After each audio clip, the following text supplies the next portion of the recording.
Hi all. For today, I want to walk you through a little bit about my design process and my concept and developing this character of like a medieval jester. So first and foremost, my project or my idea and concept is I'm going to be designing a character design, and my character design is going to be based off of a jester.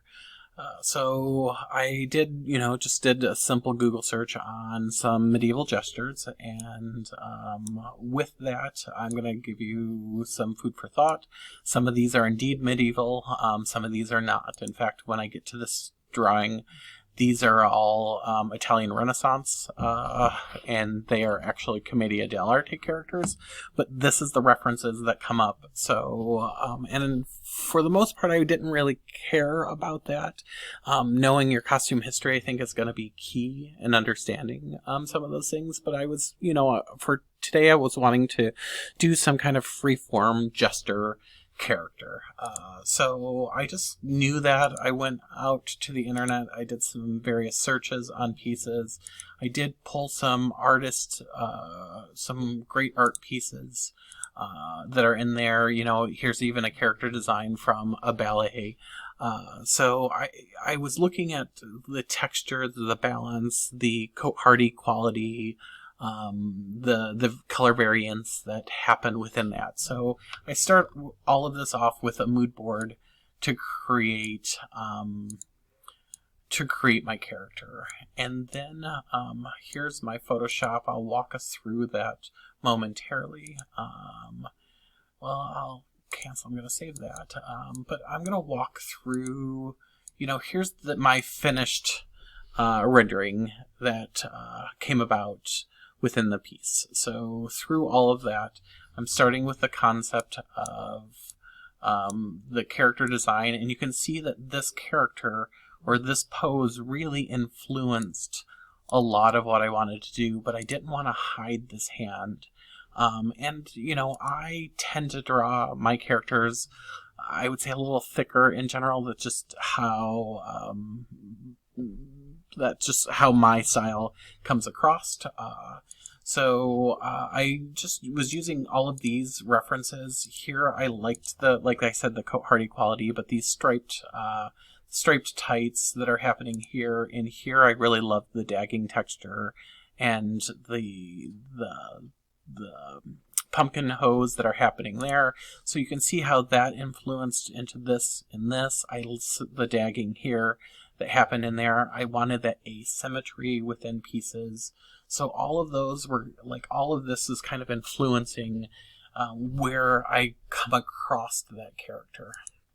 And now I'm going to walk you through my speed drawing. And this is, I don't know why it appeared upside down and slightly backwards, but that's just how it's shared. But I start off by simply, and I use a phthalo blue drawing pencil when I draw, and I do 6 series of gestures. I really liked this one, so I copied it through. I start to do variations on that.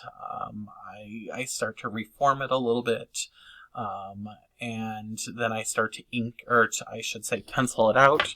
So I'm doing some corrections. I'm trying to look through, and now is where I start to come up with that character. So I get my base body line together, and then I start putting that clothes on. So I'm looking at my references, looking at my photos to decide what it is that I want out of my character. And I just start putting everything together. I'm paying attention to the contours of the body, trying to pay attention to how things move around the body, or things that I want to think about, as well as that texture and movement. And I kind of start to get to that happy point where I'm at with my sketches, or where I'm at with my sketch in general. And then I just take it to my inking layer. So sketch everything out, and then I start to refine things through inking.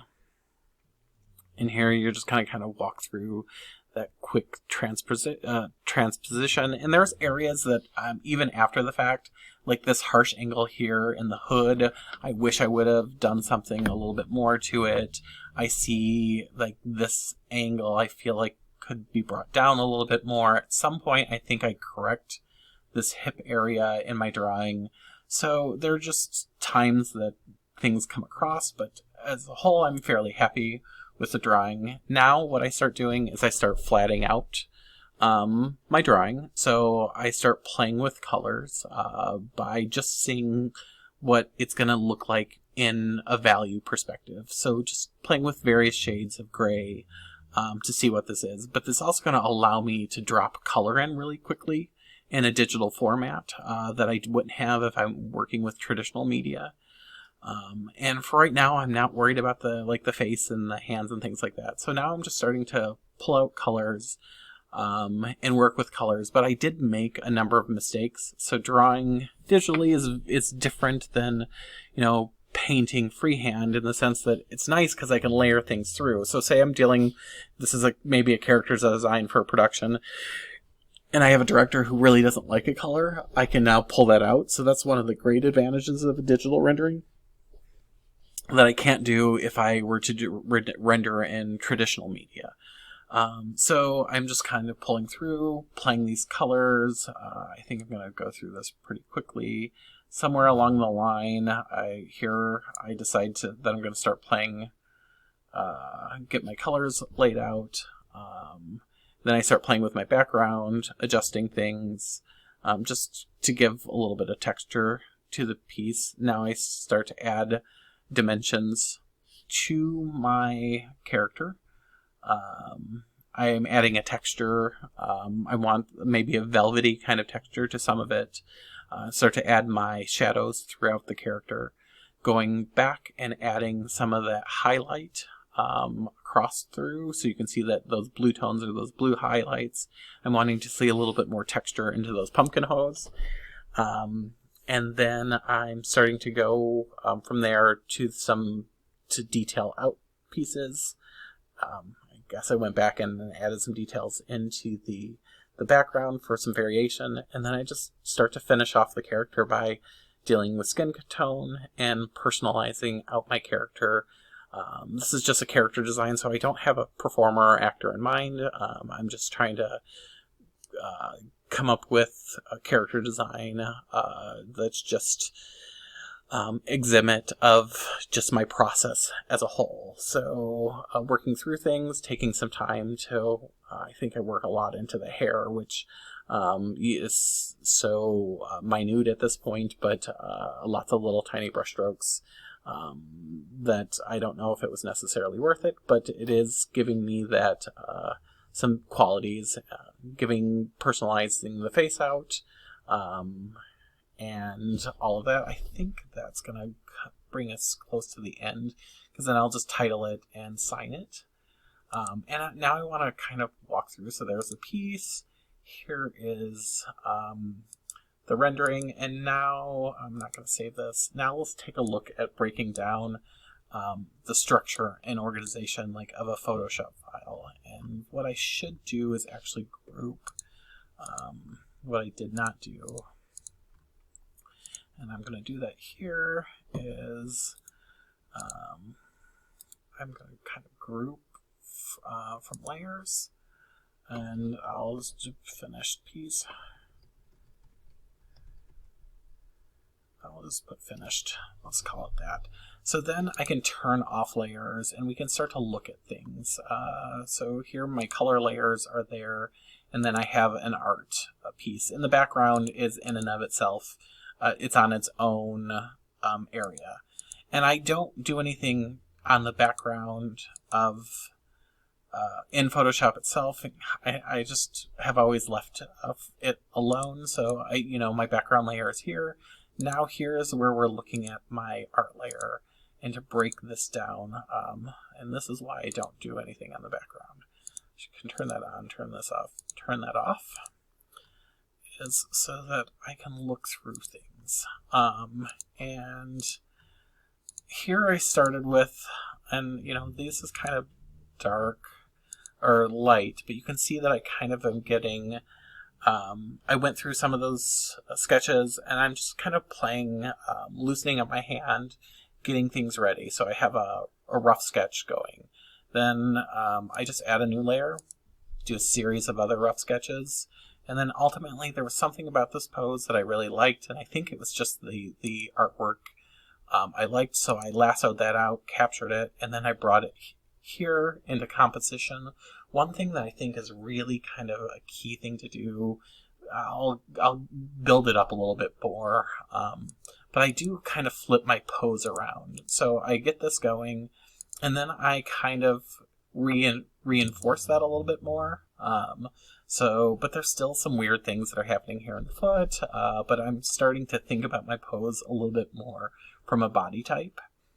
And then I just kind of reinforce that from these sketchy lines to a little bit more intentional line, but there still is issues, of course, in here. But that's giving me my base. And so these are really thick, and here I just kind of thin it down. That lets me redefine my lines by grabbing my pencil layer. And then once I have that down, I start to really dress my pose. So I'm happy with my base body line, and then I just take the painstaking process of looking at things, paying attention to the contours of the body. How will this clothes drape on the body? How are things going to hang off the body? All of those things are things that I look at. But it's around this point as I'm drawing that I may want to go around and say, I'm going to image rotate. I might flip my canvas a little bit and say, hey, do I like the way this looks? Because I think I originally, oops, I did not want to do that. I think I originally had him in this position, and somewhere along the line, I know I flipped him around. And, I guess it makes no difference what direction he's in. It's just sometimes one way is slightly more appealing than another. So I get this to this point, and then I get this is my next step. So I get my pencil line drawing all done and happy with, to the point where I'm ecstatic about it, or not necessarily ecstatic, but I'm done drawing. And then I create a line art layer or a pen and ink layer. So I'm kind of lining that out. So that's part of my process. So I can kind of turn that the art layer off, and then I have my line layer going. And then from there, this is where I start to do my coloring.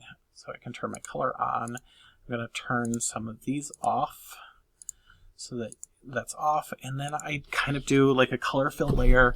And what's great about this is, say I do this, and I thought actually this would be great, but when I drag colors in, sometimes I'm getting a little bit of overbleed, and I could have controlled that.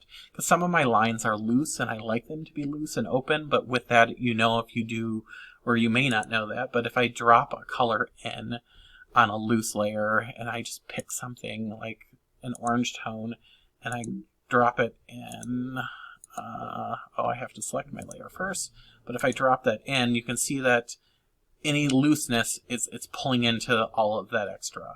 Now, granted, I can take an eraser and erase that out, but it's now pulling all of those color layers. Because what's great with that is, though, I create this layer, and then I start to take my yellow tones. Although there's an error in my yellow tones, I see that because that shouldn't be in there. But then I have this here, and then my cream is over that, and then my orange tones. So say I had a director who was like, I really don't love that orange, or even this blue is, maybe someone says, I really like that, but can I see that with red? And you're like, sure. What does that look like with the reds into place? And I can grab my orange layer, and I can drop those reds in and quickly change my character. Oops. Let's make sure that I'm grabbing just what I'm wanting to grab. So that, granted, I could have also done other things like selecting my color range. That probably would be my smartest thing to do. And I need to turn off other things.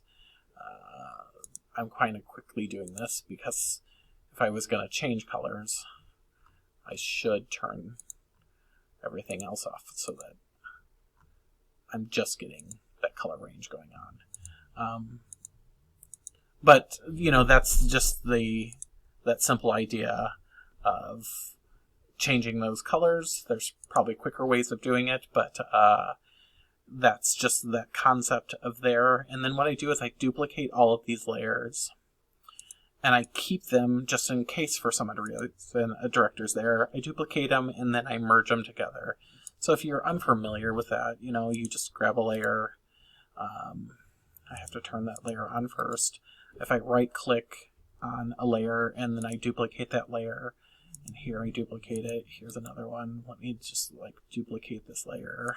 Oops, nope, I don't want to do that. No, not delete. I want to duplicate. Duplicate the layer, yes. And then I just bring them outside of the group. Outside of the group. How about I bring it outside of the group? There we go. Those are duplicated. That's there. And then I can either select all my layers. Oh, but I grabbed my orange copy and not my duplication. Oh, no, it is my orange copy. Okay, that's good. But if I grabbed all my layers and then I merged them together, merge layers, then you have that. So that's how I did it, received, and I just called that layer like a color blocking layer. So I'm going to turn my colors off.